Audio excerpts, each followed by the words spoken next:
Haleluya.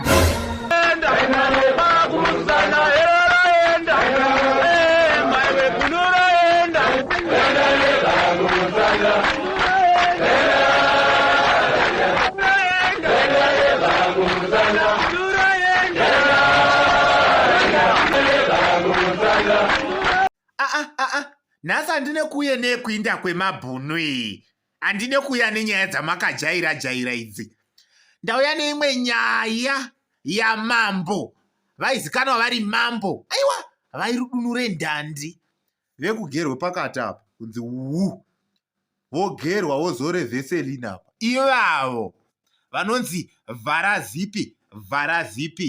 Baba vamerimi vharazipi. Ndo vandadai kuuya navo.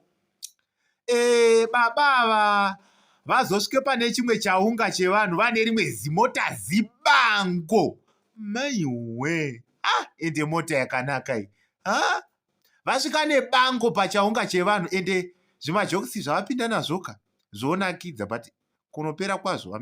Amen. Pamwe kunakirwane but noti mwidi mupote michione mukomana wacho uchiite udombi hwake. Mukomana unonzi vharazipi uchidai kushowe ofu zibango rawakapuwa nasewikinero chivhayo.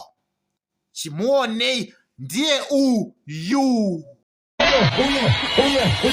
Iyo mota taera chega kubeuka nokuti zvinonetsa ndo mota dzacho dzavanadzo vakumana. Tinotenda icho chabuda mu-GT6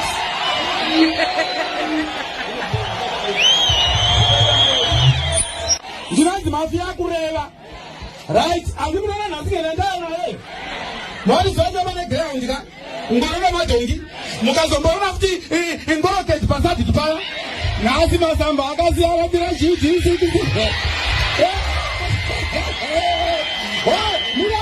mirai atakapedza kondari konoramba achitaura mukadzi wandiko todana neoda panapa.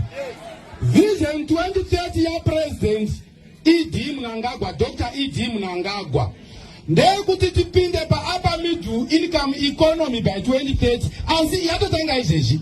Tichiri ipapo tine mukomana unonzi Japraiser wadai kupindura uchidhisa ameno kuti ndiOriano here kana kuti ndiwingi. Tichibve ipapo tine rimwe zifreestyle zinyama ratadai kunonga mukatumhu ratasangana naro. Regai muzvinzwire. Mukomana unonzi Wingy D uchidai kuratidza zvidavado zvake kuredhiyo. Ndiro freestyle racho iri. Kana vasati vaziya chino ichi chimushini chinobata ngoma